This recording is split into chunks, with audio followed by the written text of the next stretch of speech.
공유 오피스 비상주 사무실. 이거 합법일까요? 혹시 불법 아닐까요? 최근 창업을 준비하는 분들 사이에서 비상주 사무실과 공유 오피스, 주소 임대에 대한 관심이 빠르게 늘어나고 있어요. 특히 온라인 쇼핑몰, 1인 창업, 프리랜서, 스타트업처럼 매일 사무실에 출근할 필요가 없는 업종에서는 사무실 비용을 크게 줄일 수 있기 때문이에요. 그런데 많은 분들이 한 번쯤 이런 질문을 하세요. 공유 오피스 비상주 사무실, 이거 합법일까? 혹시 불법 아닐까? 결론부터 말씀드리면 비상주 사무실 자체는 합법이에요.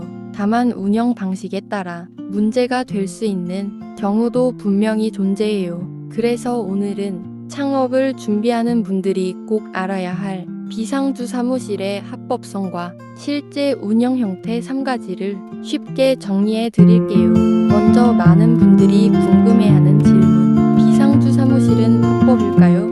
네, 합법이에요. 대한민국에서는 사업자 등록을 할 때 사업장을 반드시 본인이 소유할 필요는 없어요. 즉, 임대차 계약이 있는 주소라면 사업자 등록이 가능해요. 그래서 실제로도 다음과 같은 형태는 모두 사업장 주소로 인정됩니다. 일반 사무실 임대, 공유 오피스, 비상주 사무실, 지식산업센터 사무실, 소호사무실, 가상오피스, 세무서에서도 공유 오피스 주소로 사업자 등록을 한 사업자들이 굉장히 많아요.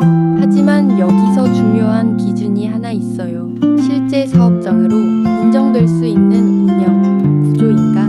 이 기준이 충족되지 않으면 문제가 생길 수 있어요.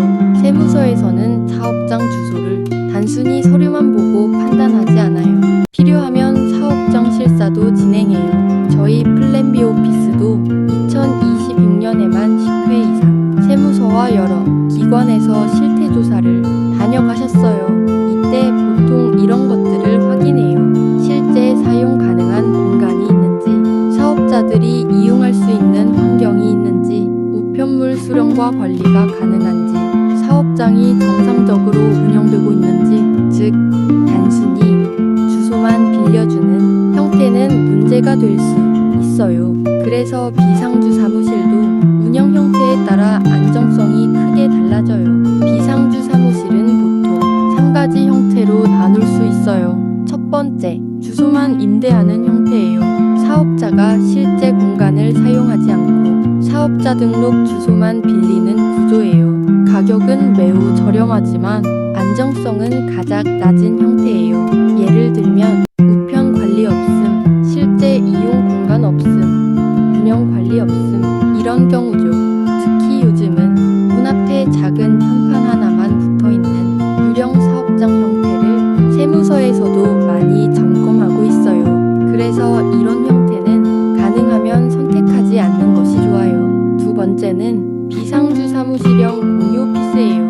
현재 가장 많이 운영되는 구조예요.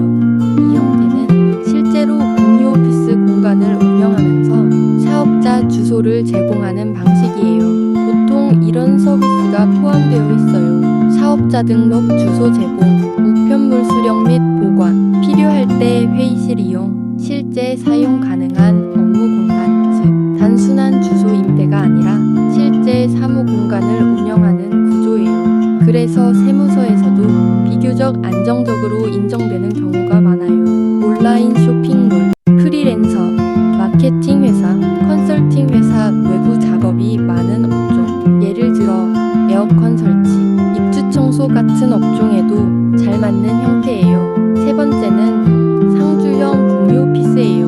우리가 흔히 알고 있는 일반적인 공유 오피스 형태예요. 대표적인 형태는 독립사무실, 오픈데스크형 1인 지정석, 개방형 코워킹 스페이스, 사업자가 실제로 공간에 상주하면서 업무를 하는 구조예요. 장점은 사업장 안정성이 가장 높고 미팅도 가능하고 직원 근무도 가능하며 사무 환경이 잘 갖춰져 있다는 점이에요. 다만 단점은 비용이 상대적으로 높다는 것이죠.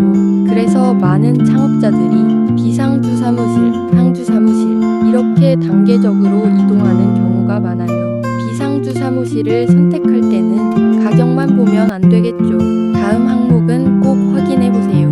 실제 공유 오피스 공간이 있는지, 우편물 관리 시스템이 있는지, 세무서 실사 대응이 가능한지, 계약 조건이 투명한지, 장기적으로 안정적으로 운영되는 곳인지, 특히 실제 공간이 있는지 여부는 매우 중요해요. 요즘은 단순 주소 임대업체도 많기 때문에 실제 공유 오피스를 운영하는 곳인지 꼭 확인하는 것이 좋아요. 창업 초기에는 가장 큰 부담이 고정 비용이죠. 일반 사무실을 임대하면 보증금, 월세, 관리비, 인테리어 비용, 이런 비용들이 한꺼번에 들어가요. 하지만 비상주 사무실을 이용하면 저렴한 비용으로 사업자 등록이 가능하고 사업 운영 비용을 줄일 수 있고 필요할 때 공간도 이용할 수 있어요. 정리해드리면 공유 오피스 비상주 사무실은 불법이 아니에요. 하지만 운영 방식과 이용 형태에 따라 문제가 될 수도 있어요. 그래서 창업을 준비하고 있다면 가격만 보지 말고 운영 구조와 안정성까지 함께 확인하는 것이 중요해요. 좋은 공유 오피스를 선택하면 초기 창업 비용을 크게 줄이면서 안정적으로 사업을 시작할 수 있어요.